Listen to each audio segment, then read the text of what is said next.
very cool, Paradox. but that's nothing. Look at this. That is really nice. What do you think? Nice. Jesus. That is really super. How'd a nitwit like you get so tasteful? I can't believe that Bethesda, prefers Activision's DLC. to mine. DLC, expansions, season passes, loot boxes, microtransactions. Oh boy, tell me your ears didn't just perk up with excitement when you heard all that. If you've played any video games lately or had a look at the Steam store, it's likely you've noticed. There's a 3-letter change in the wind these days, and it goes by DLC. Almost every game now has to have some form of it. It's practically surefire when something drops. The word ubiquitous comes to mind. But thank God for that. Otherwise, I wouldn't have my $7 Starfield Bounty Hunter mission or horse armor. DLC or downloadable content used to be pretty sparse. Usually games would release, you'd pay for them and play them, and that was that. However, as time's continued its unceasing march forward, and I've gone from a starry-eyed little boy to a dark spot-eyed adult with back pain, DLC has become huge. You can't pick up a game these days from any major developer without some kind on offer. Paradox, EA, Activision, FromSoft, Ludion, Bungie, the list goes on and on and on and on and on.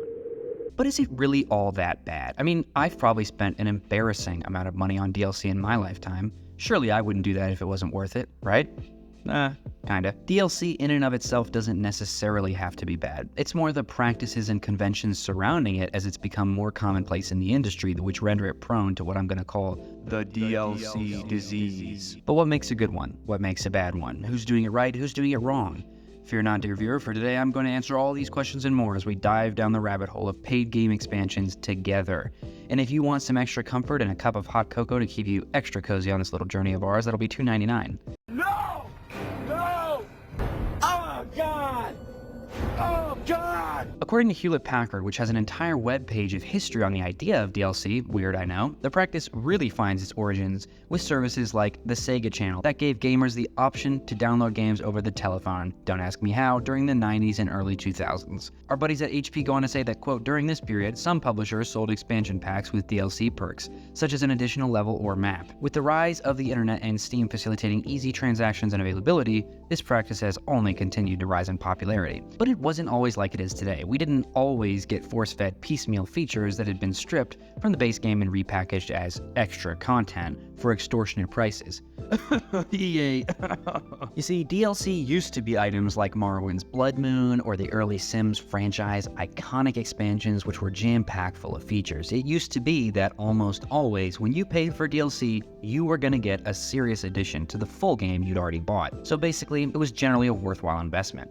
You didn't have to question whether you were throwing your money onto the fire because game studios didn't purposefully half-ass a piece of garbage and then charge you over half the base game price for it. We were getting an entire new map area and quests with expansions like Fable's Lost Chapters or KOTOR's Yavin Station.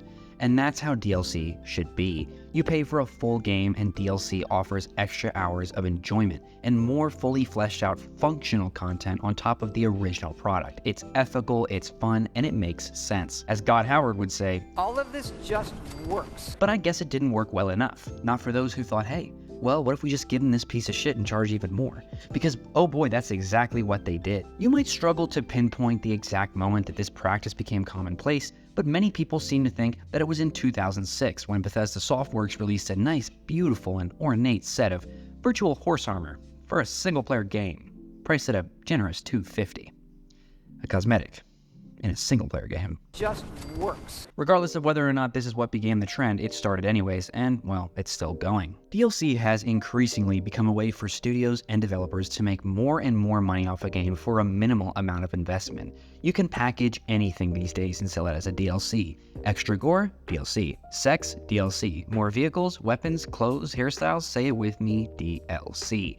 Whatever it is, you get the point. But even more nefarious than that is the insidious yet increasingly common greed-driven trend of stripping the base game down to a pathetic platform devoid of any enjoyment and depth yet remaining at full price to only then begin building upon with DLC. Sometimes they'll even have the nerve to tell you that they wanted to, quote, more extensively flesh out former pieces of DLC, which conveniently necessitates dividing them into several different packs, which conveniently ends up costing much more than the original one that did all the same things for less money and clutter and had a single release date. Thanks to this practice, you can now enjoy paying hundreds of dollars for a game that just might be what you're hoping for in 6 years from now. And that's only if the developer is making enough money off of it to justify continued expansions and paid content. What a joy.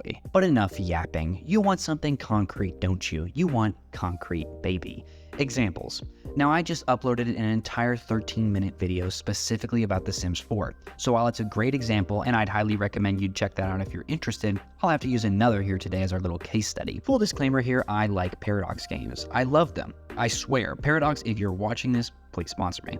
And paradoxically, I'll actually be praising them right after critiquing them. See what I did there? So let's take a look at some paradoxically bad DLC decisions. Okay, don't click off, I'll stop now. I made a video in June 2023 basically roasting the ever-living hell out of Crusader Kings 3 and talking about how it just didn't measure up to its predecessor after years of being released and several DLC. But the CK3 issues aren't nearly as bad as whatever the hell Victoria 3's got going on. That game was released as a pretty bland husk with a lot of issues. The war system was, and shockingly still is, incredibly problematic, the AI was unimpressive and uncompetitive, the diplomacy system is underdeveloped, and the UI has been sharply criticized for being unintuitive and cluttered. So, given that this game was released in October of 2022, surely that's been fixed now, right? It's been fixed, right? Well, recent reviews on Steam are bafflingly only 1% more favorable than the overall reviews, and each of them remains at mixed status. Forums regarding the game are still rife with complaints and suggestions, and people generally don't seem to be too happy with its current state. But guess what, baby? There's still $60 of DLC on tap. Yeah, baby! That's what I've been waiting for. That's what it's all about. Worst received of the DLC to date has to be Voice of the People, which has a staggeringly low 26% approval rating on Steam. The top shown review is scathing, even by my standards, and claims that modders having fun over the weekend have produced content more enjoyable for free. Ouch. Unfortunately, this is a pretty good embodiment of what DLC tends to be like these days. A mess or a template of a game is released, and then you're expected to fork out cash several times a year in order to flesh it out and make it worthwhile to play over time. Other examples of this include Star Wars Battlefront, Fallout 76, and Destiny. You could basically sum it up as releasing a bad game and then having the gall to charge extra on top before even bothering, if at all, to fix anything. Well, we've got a whole slew of games here which embody exactly what I'm talking about when I say the words DLC disease. But didn't I just say earlier that DLC aren't inherently bad? Well, I sure did. So what are some examples of good ones that are not from, 2002? For starters, let's take a look at RimWorld. RimWorld has been in continuous development for over a decade, 2012 to be exact, but it didn't reach 1.0 until 2018. Today, the sci-fi colony management game has over $100 in cost, spread out over 4 expansions in addition to the $35 base game price. So why am I not livid, you ask? Well, I might be, assuming you're not subscribed. Don't forget to like and hit the bell icon too. But really, what sets RimWorld and Ludion's DLC policy apart from the likes of previously mentioned games? Easy. RimWorld was never garbage, certainly not after 1.0, and DLC was never created to make up for the game's shortcomings. I paid something like $20 for RimWorld back in 2014 and was given a free Steam key when it came to the platform. Already, we're off to a good start here. The price only began to slowly increase as the game reached its final base state, and the very first DLC, Royalty, didn't release until a whole 2 years after 1.0 in 2020. Not only had no one expected DLC at the time because it simply wasn't necessary, but Royalty was a pleasant surprise. It added an entire new faction, several new weapons, a royalty system, a new ending, and far more. It was truly an expansive pack, and the price point was justified. Not only that, but Ludion has had a history of integrating fan suggestion into patches following DLC, like the recent amendment to anomaly spawn rates after the latest anomaly expansion was released. After Royalty came Ideology in 2021, adding a fundamental overhaul to the game by creating an entire ideologian system dictating what characters desired, deemed acceptable, and how they fought. The level of customization that Ideology permits is unparalleled, allowing colonies to now range anywhere from ambiguous amphibians, mountain-loving mole people, to a colony full of drug-addicted hippie nudists. I'm not going to get into the biotech or anomaly expansions right now, but suffice to say that the qualities remained, and they are each fantastic and add ridiculous amounts of playtime to an already obscenely expansive game. To sum it up, RimWorld was finished and good before the DLC began to flow, and when it did, it was polished and thoughtful, fair-priced additions to an already well-liked and complete title. not thoughtless cosmetic add-ons or simple features which should have already existed in the scope of the existing title. Now earlier I swore I liked Paradox games, and that's absolutely true. I think personally that Paradox does some games right and some games wrong. So which games have the company done right? Well, Stellaris for one. Stellaris is my favorite Paradox game without question, and I believe that the DLC policy on it has worked greatly in the game's favor. So what sets it apart from Victoria 3 or CK3's policy? For starters, Stellaris was complete and enjoyable on release. Not only that, but DLC has continuously abided by the golden rule of adding content which is creative and additional, not what should have existed already. Expansions like the recent Machine Age completely changed the limitations of the game, allowing the player to create entirely different empires and campaigns. There are whole new avenues the player can choose to go down, which add tons of roleplay and mechanically oriented content, and it's been called Stellaris' best DLC ever, competing with the likes of Utopia, which is seriously saying something. As someone who's played Stellaris since its release in 2016, I feel confident in saying that the last several major expansions have been at least acceptable, if not excellent. Overlord, Toxoids, First Contact, Galactic Paragons, and Machine Age have all been good DLC, with rebalancing by the wonderful Custodian team following their releases. We don't talk about Astral Planes. The difference between Stellaris and a game like CK3 or Victoria 3 is it not only gave us a ton to do when it came out, but no one predicts what's going to be added in DLC. We don't think, man, that should be a feature that I'll probably have to pay for in an upcoming DLC. Instead, we think, wow, I wonder what they've got planned next.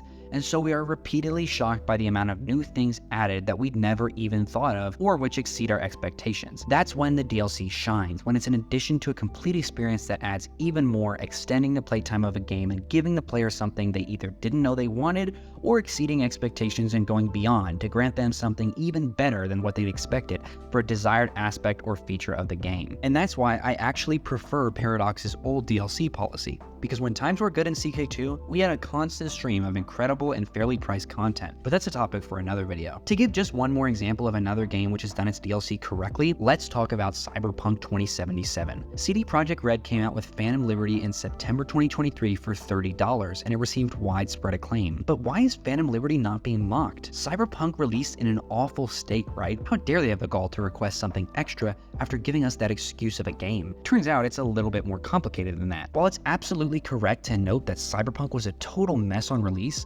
it's really important to take a look at the timeline since then. While I can't excuse that release date, and it should be blasted for what it was as an insult, you can also simultaneously give CDPR credit for making up for their mistake by fixing and thoroughly improving the game, even releasing a 2.0 update alongside Phantom Liberty in 2023. For 3 long years, the studio toiled away to an incredibly small audience with no publicity or immediate fiscal return to fix the mistakes they'd made, and that deserves credit. Unlike EA, which routinely releases broken content and then just doesn't fix it at all. The result is a game that today is actually excellent and worth the price. Cyberpunk is fantastic, and Phantom Liberty was a fully fledged expansion, thoroughly fleshing out more in-game lore, adding an entirely new area to explore, complete with heavy-hitting and thought-provoking quest lines, featuring Idris Elba as Solomon Reed. Now that's what I call a DLC.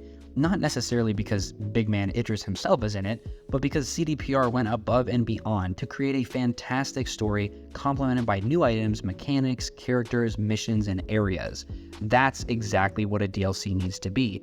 And bonus points, they got their ducks in order by fixing the main game before releasing something on top of that. Other studios should learn from CDPR's example. I also want to tag on here and state that Cyberpunk is a great example as to why Starfield will never be a good game, because all the issues that Cyberpunk had were mechanical. Poor performance, crashing, bugs, engine issues, graphical issues, etc. The bones for a great game were there, the setting, the characters, and writing were beautiful, and the quest lines are some of the best I've ever played. It's that rock-solid foundation which allowed CDPR to fix the game's image, and they have their incredible writers to thank for that opportunity. Starfield, on the other hand, has awful writing and pathetic character and quest design. I have no clue what the writing team was smoking when they came up with this stuff, but they need to be fired or undertake additional training because, frankly, it's a joke. I know it's harsh to say, but that's the truth. It hasn't stopped Bethesda from trying to use the game to begin collecting even more unjustified profit, though, and that kind of attitude of trying to squeeze us for more after giving us a mediocre product at best is why I'll never endorse a Starfield DLC. So what's the takeaway here? What's the DLC disease, and how can we stop it? Well, the DLC disease. is the litany of in-game purchases and expansions that embody features that should have been included in the base game and yet are offered as paid extras, and additional paid content for games which have some serious issues that need to be taken care of before ever attempting to beg for further investment. On the contrary, a good DLC is content for a game which is already serviceable as a standalone product. It's paid content which offers quality additional features and playtime with genuine passion and work put into it that either expands on the original scope of a game or complements it and exceeds expectations or otherwise subverts them. That's not to say that it's some fantastic 10 out of 10 experience every time. It's to say that there's some ambition there to provide something that can justifiably be charged for, not to just throw a couple items into a pack priced at $5.99 and call it a day. At the end of the day though, companies are companies. They exist to make money. They don't care about whether you like that $5.99 weapons pack or not. They care about whether you buy it. So if you agree with the sentiment I spoke on here today, consider voting for company policies with your wallet. Don't encourage bad habits. The gaming industry is only in the state it's in today because consumers have let it become that way. We're not totally exempt from responsibility here for encouraging bad habits. Not to get all wishy-washy and hippy-dippy here or anything, try simply not purchasing any DLC for when a game is unfinished and pursuing alternative options. Let me tell you, it sure is liberating. Thanks for watching, and don't forget to like and subscribe if you like this video and want to see more like it. I'll see you in the next one.